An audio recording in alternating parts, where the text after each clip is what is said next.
This week, we're taking the fight to the bugs as Helldivers 2 goes underground with Into the Unjust and into your Xbox. After that, is Jack Black's rocket sauce a little too much for video game movies?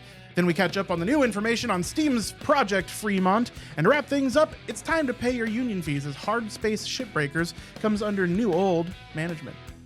Hi, I'm Nick, and if I was a video game biography, can you guess what part of my body Kevin Hart plays? Hi, I'm Josh, and the number one threat to video game movies, Jared Leto. And I'm Andy, this is Video Game Tango.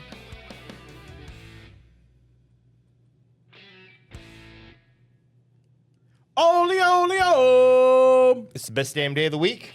Today, Broke my knife? Hump day! It's Wednesday, my dudes. frog meme. Yeah. I do not control the speed at which video game news dies.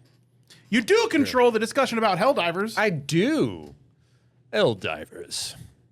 That's how he sounds. Big new update into the Unjust deep dive. I'm excited. I just need to find a way to play the game again. Helldivers, Arrowhead decided, what if we went into the Gloom? For those of you that don't play, there was a part of the local galaxy where it kind of got taken over by Terminid farts. And it's called the Gloom, and we didn't go to Ravenholm. It was just that part of the map's done now. It's died. And they said, no, fuck that. We're going to go. And we're going to bring Deep Rock and Starship Troopers Roughnecks and all that vibe to it. And I'm so excited.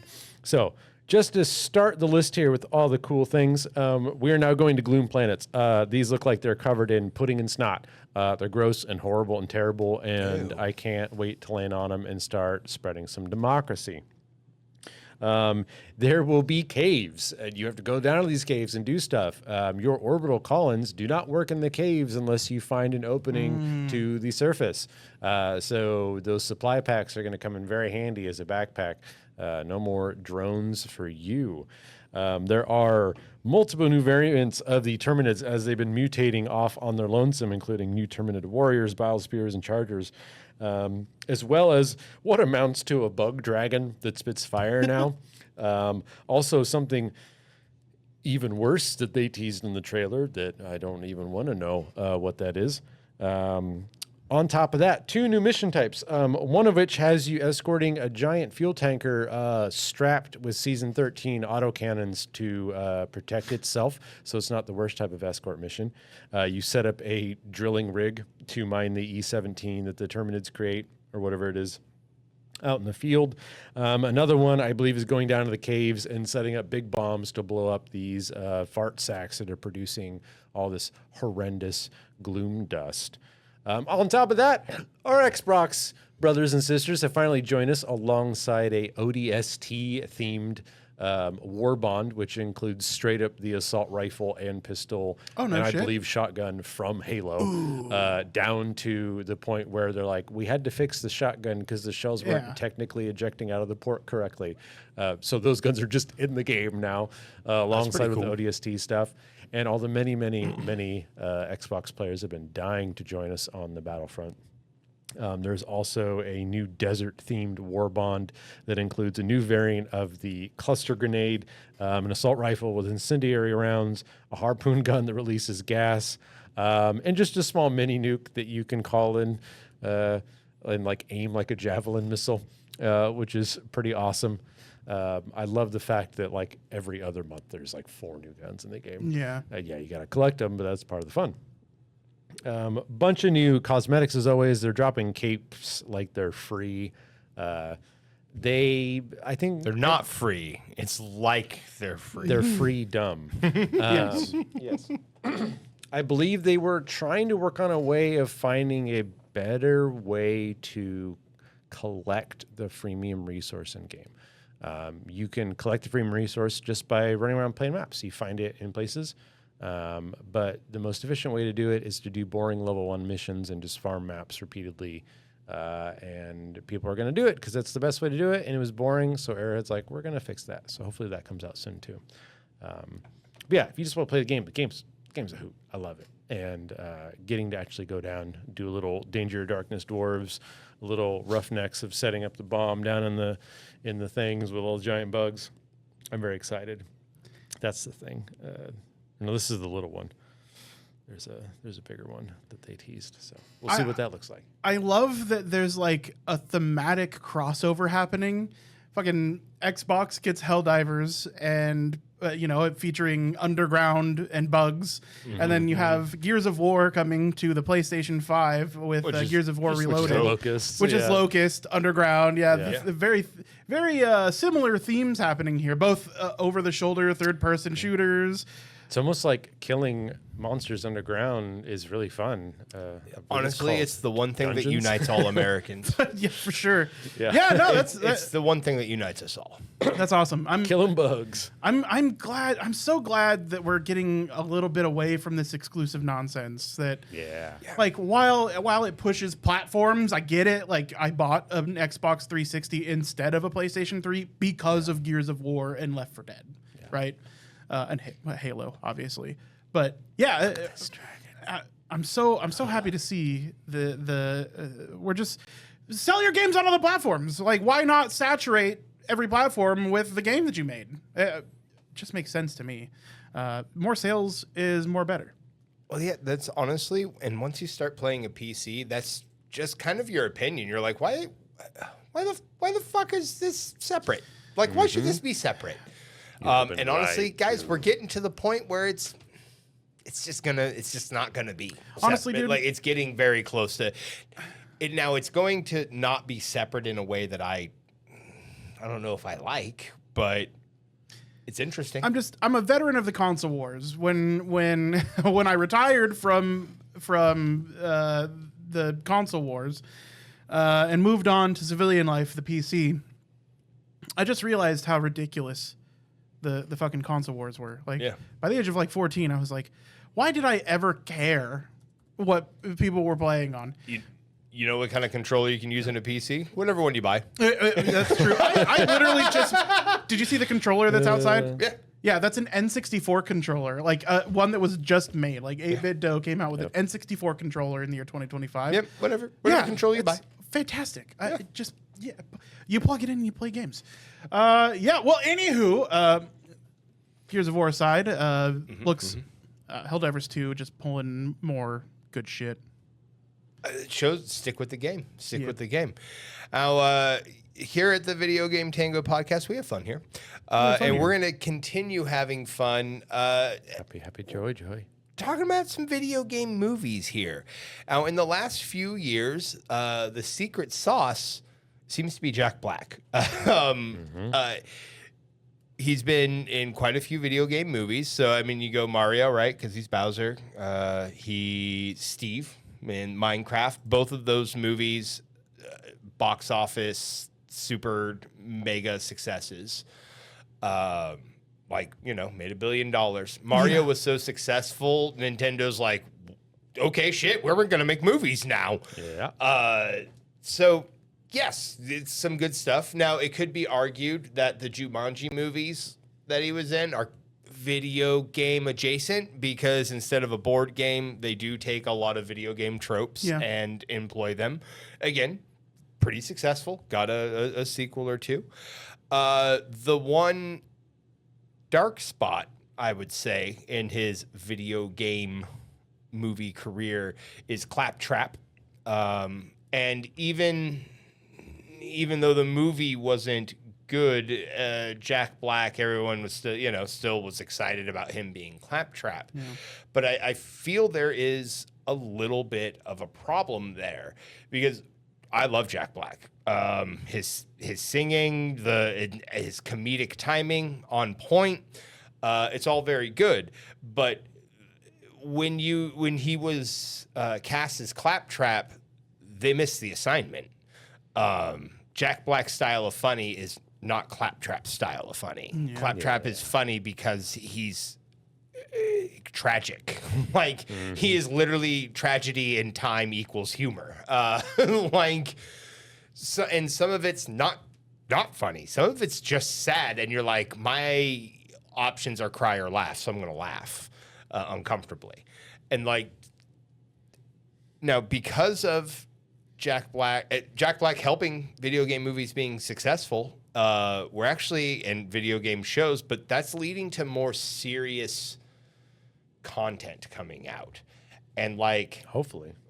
well, I mean, look at Fallout. Like Fallout, yes, has comedy, but it is definitely there's some hard hitting topics in there. Yeah. And we Last know Last of Us, right? Again, there's Excellent example. excellent example. Not a lot of comedy there. Still some, there's some, but mostly right drama. Looking at humanity. But we have God of War coming out. We know that is coming, and like the tone of God of War doesn't leave a lot of room for someone like I don't know, someone like Jack Black. But like I feel No, I think Jack Black could play in God of War. okay. Who? You have the dwarves. Oh, okay. Yeah. Shit. I didn't think about that. Yeah, you have the dwarves. You do have the dwarves. He couldn't be as Jack Black. Yeah, I think as long as he could like, do a different delivery, he'd be fine. But like that's the thing. I don't think I love Jack Black, but I don't. And now that you said it, like the dwarf would be one of the dwarves would be fine, but the blue grumpy one. Yeah. But I also would be a little disappointed if that was the casting, because again, I feel like that's missing the mark some. I agree. I'm just saying I think he could play it. I don't think he's the best choice for the role. And so, like, while it's it's great because Mario was super successful, but I also feel like Jack Black not tainted, that's the wrong word, but like changed the perception of Bowser, because Bowser's supposed to be scary, right? Like I was a kid when I played Mario 64, but that first time you're facing Bowser down in the dark, that's like a little, you're like, oh, he's menacing. Even the dungeon music when you're little is kind of scary. Bowser's supposed to be menacing, and like, I don't know, there's nothing menacing about Jack Black's Bowser. Which is fine. It's fine, but it's not. I don't know. I feel like. And so, like, I guess the topic I made it a lot about Jack Black, but it's not necessarily about him specifically. It's more about like the style. I don't know, like the style of comedy being homogenized. Right? Like, does it all have to be Jack? Like, again, sure. I'm not making it. I get what you're saying. Yeah, it's like the Chris Pratt effect, kind of. Yeah, exactly. Yeah. Like, but not as egregious. Yeah. Yeah. Is that just what like the comedy relief in video games is coming down to? No, I think, to be honest, a lot of it has to do with movies at large are funded in large part by old people and old fuddy-duddies in a medium that doesn't get video games. Yeah. When they think of video games, they think of something like Super Mario Brothers, where it's just kind of camp, cartoony. There's no actual substance to it, and it's just these are people who've never played a video game in their life. Yeah, and they turn it into a blank canvas, right? It's like, well, what can we make fun of? So it's almost like somebody that's never seen a video game making observational humor. Okay. Right. Yeah. That isn't a comic. So I can totally get it. Like. It's really hard to move people like writers and directors between mediums. They're very, very different in how they're made and how they're written. So, like, it's hard to say that. Not always, because there are like if you were to say Kojima effectively makes video game or movies that you play as a video game, right? So they sometimes translate between each other. But when I heard that, Detective Pikachu was coming out, okay, how does that work on screen? I think they did a relatively good job with it, but they had to make some kind of adaptation to make it work as like a live action quote unquote movie, right? Yeah. So it was adapted. I think that's an okay way to do things, because sometimes games just aren't going to translate well on screen. I don't think Borderlands necessarily caters to a movie, right? I also think that the casting was a failure because all they were doing was throwing big names so they could get butts in seats. And they weren't thinking about the source material like it mattered, because to them it didn't. They probably look at past video game productions and say, well, they always turn out terribly. So while we believe this property may be worth translating to the big screen, we have to put, famous actors, big names into this production. The simple fact that they didn't use Cage the Elephant for the trailer song shows that they had no idea about the source material that they were using. It's just a lack of awareness. Right.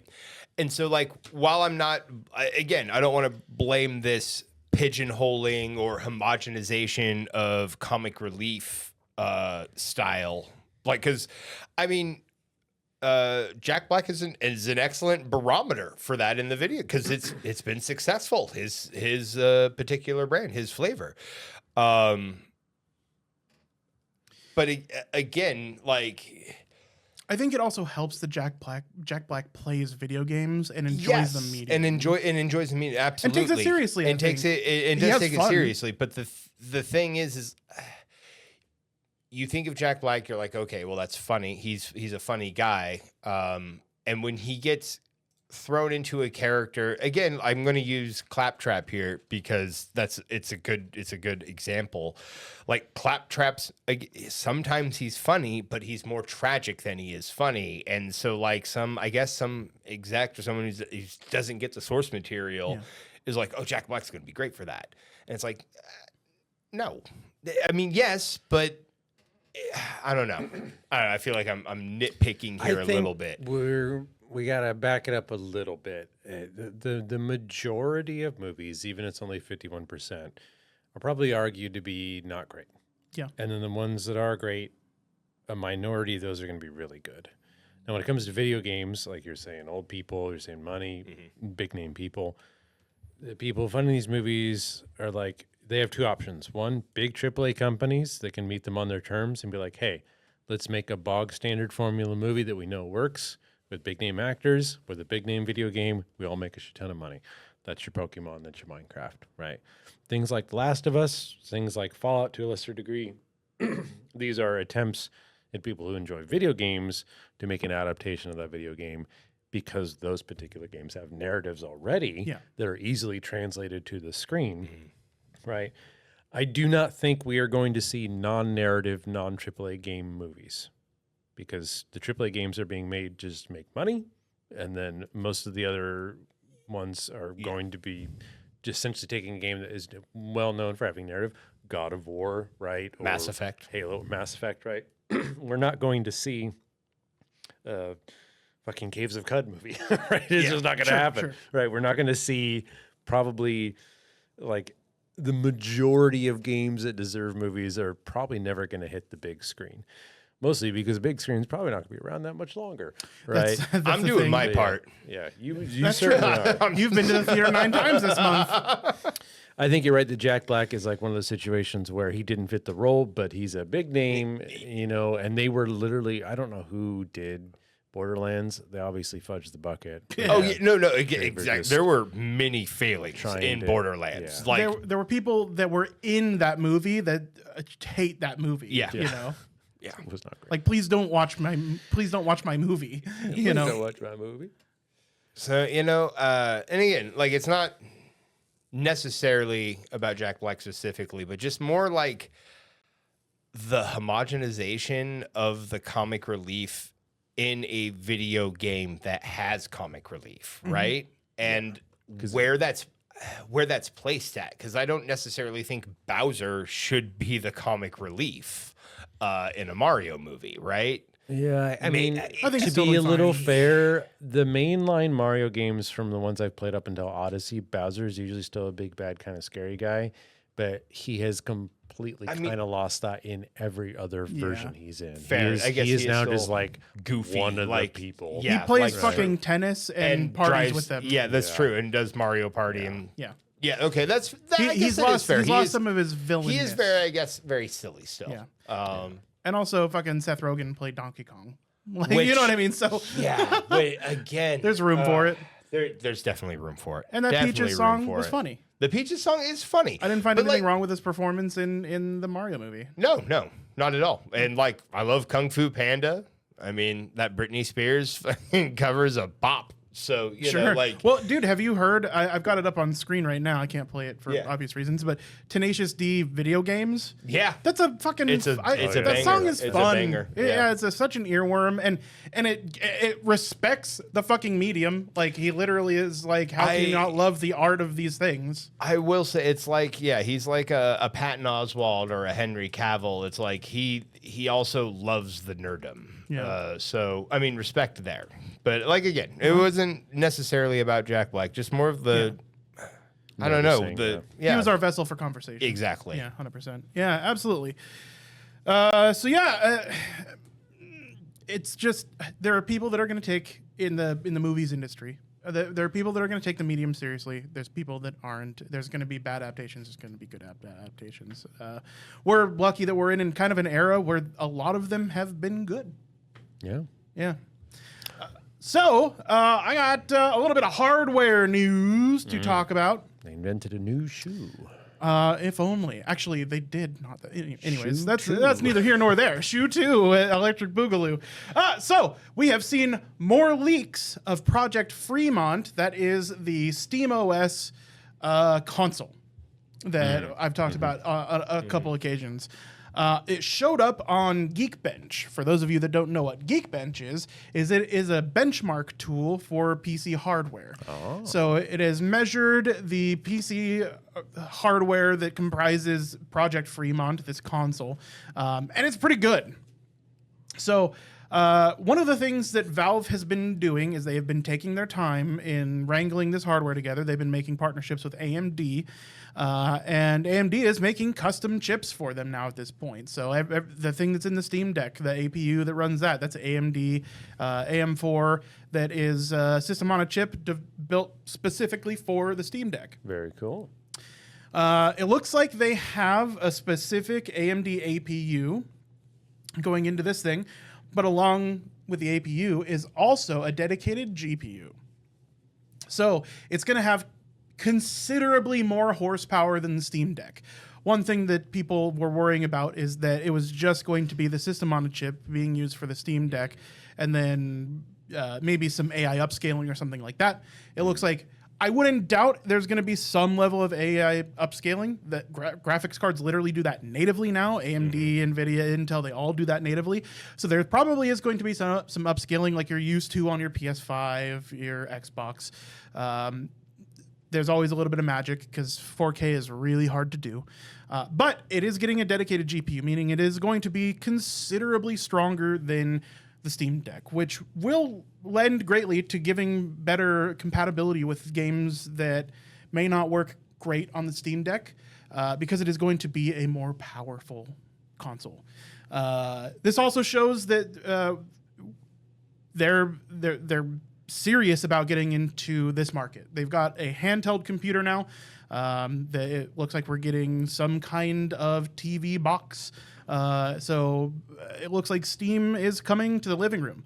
Now, aside from it being like good hardware, what is a console without a good controller? Steam controller, after it had been shit on for years, people look back at that and purchasers of it say that controller was amazing, especially for playing a lot of the PC titles. It looks like there is a little mock-up. It looks like something similar is going to be coming with Project Fremont.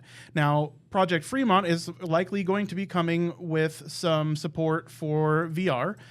So it does have VR controller as well as a more standard controller. Now, this is a mock-up. This probably isn't anything final because this thing looks uncomfortable as fuck. But it is essentially what looks like an Xbox controller with some game pads on it for use of the mouse, so you can control a cursor. Now, Nick, you've got way more time with the Steam Deck than I do. As far as the control pads, what are your thoughts on those? Meh. I mean, I've got maybe 2 hours with the Steam Deck that wasn't like troubleshooting. I thought you had more than that. No. Yeah, I didn't really use them enough to have a strong opinion other than they worked. Yeah. Yeah. So. You know where I'd put those? Where I put my control pad on my controller? On the back. You would think so. I don't know how ergonomically that would feel when controlling a cursor. Like that's the thing is most of the time if I'm going to be controlling a cursor, like I would flip it over and like maybe use it like this, but like get it up in there like where the paddles are, you know, like having a paddle, but like you'd have a touchpad attachment back there instead, and you could just Maybe. I feel like you would get because you're using it to select things. You right? also have to remember that we have large hands. Picturing what you're saying, you're holding like this, and if it's back here, you would do something like this, and then use your finger. Yeah, to it do would be something like this on the back, right? And so I feel like that would translate very well on a control. Maybe. Just my free idea out there. I would imagine they probably did look into that. You know, If you put it My back request there, is you call got it the Paulson pad if you like it. I'm gonna go rub my that- Paulson. And that's for all of us. That's for all the Paulsons out there. But yeah, so it does look like. We're actually seeing hardware results from unnamed AMD chips from a user from Steam on Geekbench. So solidifying day by day that we're probably going to get some kind of launch soon.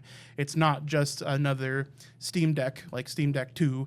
That it does look like it's going to be like a living room console. Do you think it's going to be for this Christmas season or after? Well, because I mean that timeline is cooking up here pretty probably quick. not, being that it's the tail end of August and we're going to start seeing holiday sales stuff happening in like a month. Probably not. I don't know if that is enough time to gain traction for it for the holiday season, but you never know. They might. The only thing that I am really concerned about is the cost of this hardware. Steam Deck in its best iteration is already like $529. It's a relatively expensive thing. Like it is console price. It's console power, but it's also console price. That makes me think that with a higher end APU and adding a GPU in there, I feel like it's probably going to be a bit expensive. Like I would reckon probably $700, $750 at launch. I don't know if you can get it a lot lower than that, especially considering more than that. Probably. I wouldn't doubt 1,000. I think that is the absolute between those two numbers. Yeah, well, so they're using an RX 7600 that isn't a terribly expensive GPU, and if they're having them essentially made in bulk, it may be less expensive for them. But I could see this being $1,000. That is the upper end of what I think it will be. I think it's more likely to be somewhere between $700 and $900. But is it going to compete against consoles at that price range? And also, is it going to appeal to people that wouldn't just build a home theater PC? At that price range, it almost feels like you could just build something. It works out of the box. You don't have to build. That's true. I mean, You don't have to build. Yeah, I was gonna say. I mean, that market. You're right, 100%. Like I am a little bit. I'm thinking of myself, right? I would just build and then install SteamOS. I'm also thinking that Xbox is trying to make everything an Xbox, right? So they might not have so much like if there's things like this, then maybe I don't know. Xbox has also publicly announced that they would like Steam on the Xbox, right? Yeah. So like I could for $500. So for $500, but I could also I don't know, man. Like the blending and the partnering. I could also see like if you have a console, you pay a subscription for Steam, so they sell it less. At like, I could see it going that way. For I don't like know that they would do a things. subscription. I think if anything, it's just already subsidized by the fact that you were going to be using their platform to purchase. It could, and that could very well be a thing. It's like, hey, we're going to make this price competitive, even if we lose a little end here. We know we're going to make up for like Costco, right?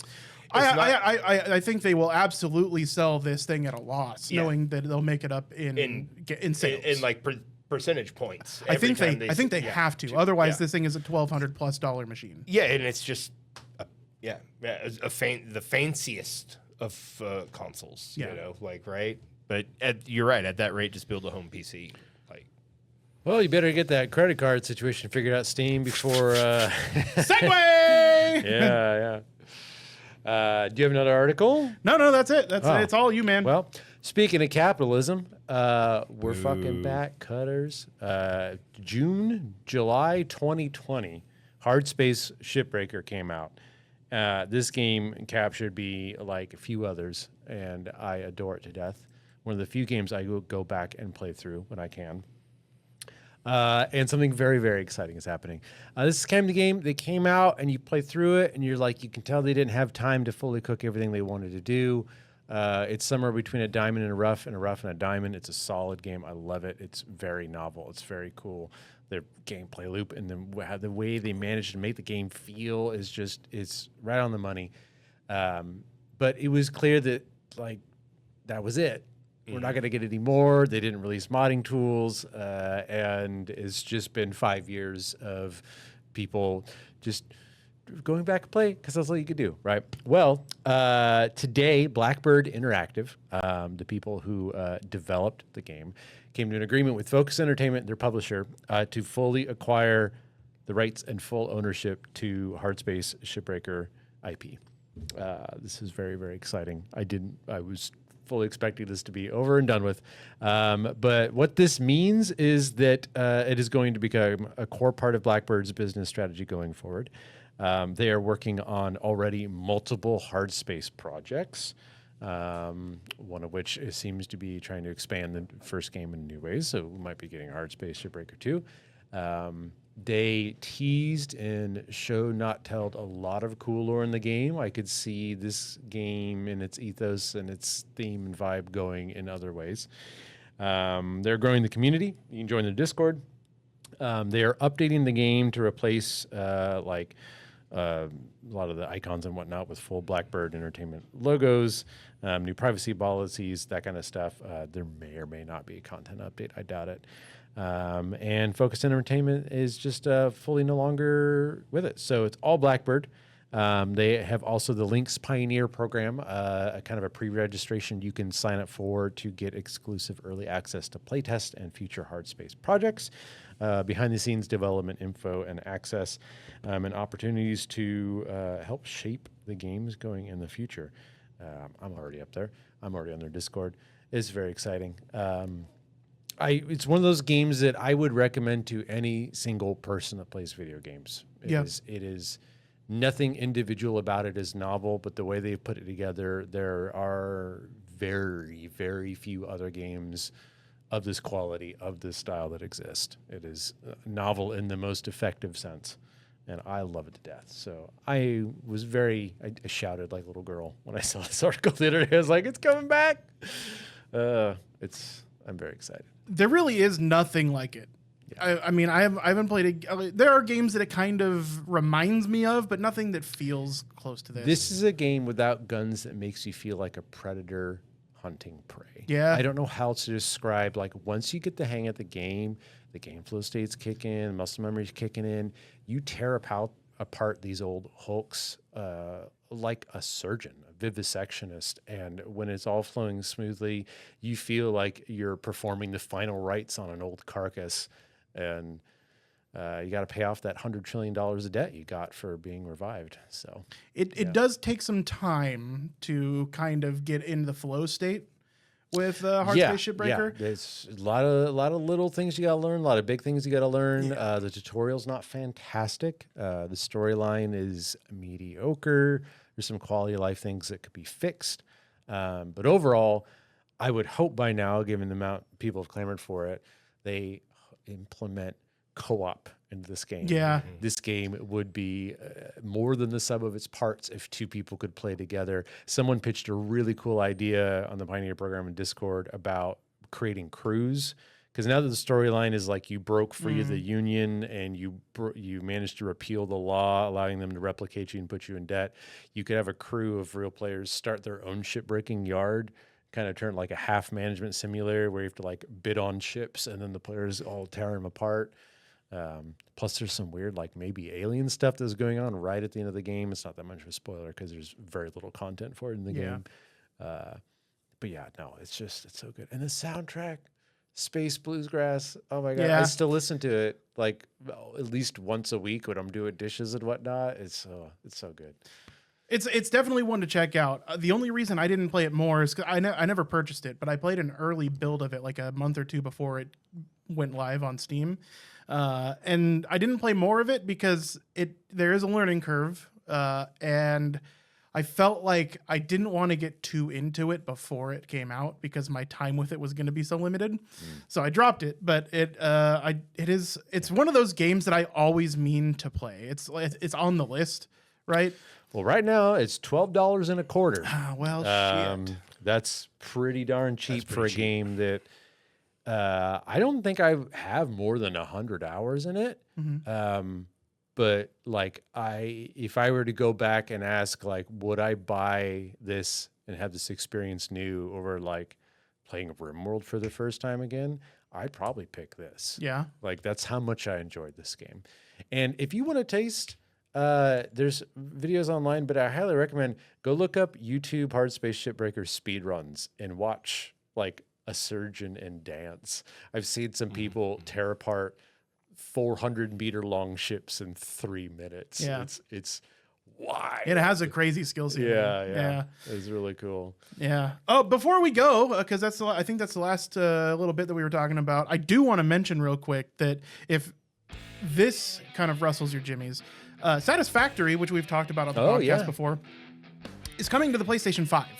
So if you haven't had a chance to play it, because it does require a relatively competent computer, if you haven't had a chance to play it and you're a PS5 owner, I would certainly check it out.